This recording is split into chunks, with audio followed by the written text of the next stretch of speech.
मंसूबे लाख बनते हैं और बिगड़ जाते हैं, शिरडी वही जाते हैं जिन्हें बाबा बुलाते हैं। नमस्कार, प्रणाम दोस्तों, मैं नीलम विरागी और स्वागत करती हूँ आपका मेरे चैनल बीइंग डीएनवी पर। आज मैं आपके साथ में एक और सुंदर अनुभव बाबा का शेयर करना चाहती हूँ। एक और इसलिए क्योंकि एक अनुभव मैं पहले भी आपके साथ में शेयर कर चुकी हूँ। अगर आपने वो व्लॉग मेरा नहीं देखा है तो आप जरूर देखिए, बहुत सुंदर अनुभव है। लिंक मैं डिस्क्रिप्शन में डाल दूंगी। तो ये बात उन दिनों की है जब मैं बहुत छोटी थी। घर में पूरी तरह से आध्यात्मिक वातावरण था और उन दिनों मेरी मम्मी की भी नानी, उसकी सहेली पुट्टापर्थी जाया करती थी। वहां से उन्होंने 2 तस्वीरें लाके दी थी, एक सत्य साई बाबा की और एक साई बाबा की।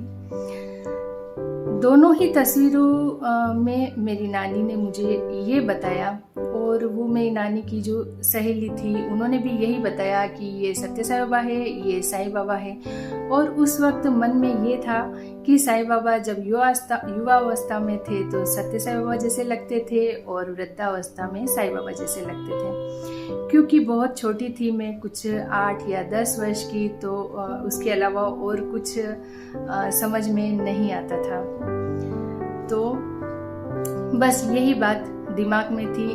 मेरी साई बाबा में बहुत श्रद्धा हो गई थी, वो सिर्फ तस्वीरों को देखने के बाद में। तो मेरे मन में भी आध्यात्म के प्रति बहुत जुड़ाव होता जा रहा था बचपन में। तब एक दिन मुझे रात को एक स्वप्न आया और उस स्वप्न में मैंने एक आकृति देखी। वस्त्रों का कलर क्या था, चेहरा कैसा था, ऐसा कुछ भी नहीं, सिर्फ धुंध में एक आकृति देखी। और उस आकृति ने मुझे सिर्फ एक ही शब्द बोला कि धर्म और कर्म को जोड़ के चलो। तो बस यही एक शब्द, धर्म और कर्म को जोड़ के चलो। उस वक्त बहुत बचपन में होने की वजह से ये कुछ भी बात समझ में नहीं आई थी, पर ये शब्द दिमाग में हमेशा के लिए अंकित हो गए थे। उस वक्त भी ये बात पूरी तरह से समझ में नहीं आई थी और आज भी ये बात देखा जाए तो पूरी तरह से समझ में नहीं आई, क्योंकि ज्ञान को आप कभी भी पूरी तरह से नहीं समझ पाओगे। तो फिर सुनिए आगे का किस्सा, बहुत दिलचस्प है। उसके बाद में जब मैं बड़ी हो गई, शादी हो गई, तो हम लोग महाराष्ट्र आए। राजस्थान से हम लोग महाराष्ट्र में आए, ये भी एक बहुत बड़ा संजोग था। और महाराष्ट्र में आने के बाद में हम लोग संजोगवश एक दिन हम लोग शिरडी पहुंचे। शिरडी में हम लोगों ने दर्शन किए। तब तक कुछ भी नहीं पता था साई बाबा के बारे में, कुछ भी ज्यादा पता नहीं था। सिर्फ यही पता था कि इनकी एक तस्वीर हमारे घर में हुआ करती थी, बस इतना ही पता था।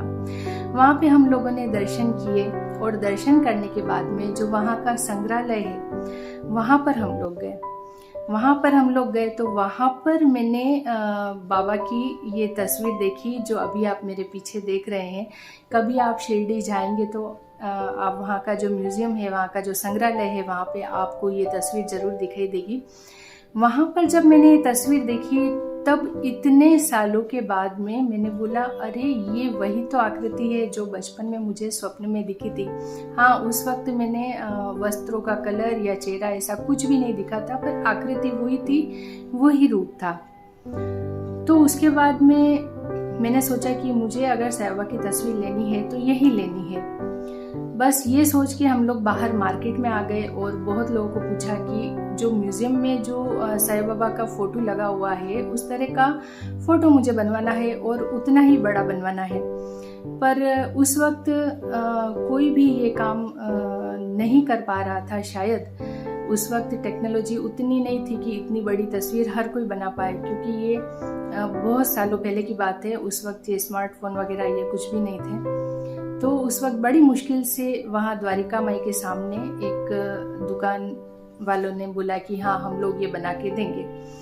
तो मेरे पास में एक छोटा सा फोटो, मैंने वहाँ जो बच्चे घूमते हैं फोटो लेके, वो सारे फोटो लिए थे। उसमें से एक फोटो इस तरह का निकला जिसमें साई बाबा की यही आकृति थी और आसपास बहुत सारे शिरडी के लोग छत्र लेके चल रहे हैं। ये बहुत कॉमन फोटो है, आप सब लोगों ने भी देखा होगा। मैंने बोला इसमें जो साई बाबा का फोटो है मुझे वो ही सिर्फ फोटो चाहिए। तब उन दुकान वालों ने हामी तो भर दी, पर ये फ़ोटो बहुत दिनों तक मेरे पास में बन के नहीं आया।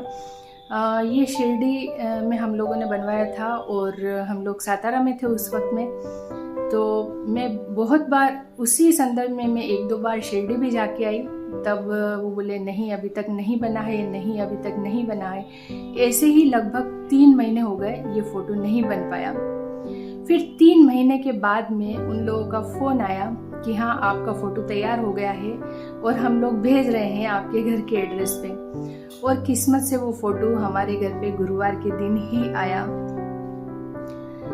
तो मेरे व्लॉग में आप शॉर्ट में ज़्यादातर ये जो तस्वीर देखा करते हैं, इस तस्वीर का ये अनुभव मैं बता रही हूँ कि ये हमारे लिए सिर्फ एक तस्वीर नहीं है, ये एक जागृत, हम लोग ऐसा ही मानते हैं कि ये बाबा खुद है, क्योंकि इसी आकृति ने मुझे बचपन में धर्म और कर्म का संदेश दिया था।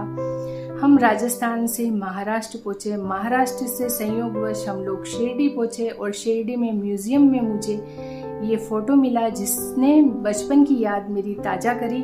और फिर हम लोगों ने ये तस्वीर बनवाई और किस्मत से गुरुवार के दिन ही ये तस्वीर आई। मैंने सत्यनारायण की पूजा बोल रखी थी कि जब भी साईं बाबा का ये फ़ोटो आएगा मैं सत्यनारायण की पूजा करवाऊंगी। तब मैंने ये तस्वीर वहाँ पर स्थापना करके सत्यनारायण की पूजा करवाई, जो साईं बाबा बहुत पसंद करते थे सत्यनारायण की पूजा करवाना। और आज भी वहाँ पर सत्यनारायण की पूजा होती रहती है। जो साईं भक्त है वो तो जानते ही हैं कि इसके लिए एक पूरा हॉल बना हुआ है जहाँ पर सत्यनारायण की पूजा होती है। उसके बाद में भी इस तस्वीर से कई बार ऐसे अनुभव आए हैं जो मैं आपको और किसी व्लॉग में शेयर करूंगी। मैंने बोला था कि जब बाबा की प्रेरणा होगी तब मैं ये अनुभव शेयर करूंगी। मुझे नहीं पता कि अनुभव शेयर करना चाहिए या नहीं करना चाहिए, पर आज ऐसी प्रेरणा हुई और तीव्र इच्छा हुई कि मैं ये अनुभव आप सबके सामने लेके आऊं। तो ये मेरा सच्चा अनुभव जो मैं बाबा की साक्षी में ही आपको बता रही हूँ। तो ये मेरा एक अनुभव है, बहुत सुंदर अनुभव है। तो आप लोगों की इसके बारे में क्या राय है मुझे कमेंट करके ज़रूर बताइए, मुझे इंतज़ार रहेगा। और आप नए हैं तो चैनल को सब्सक्राइब ज़रूर करिए और देखते रहिए बीइंग DNV। वक्त देने के लिए बहुत बहुत धन्यवाद। मिलते हैं अगले व्लॉग में। Thank you.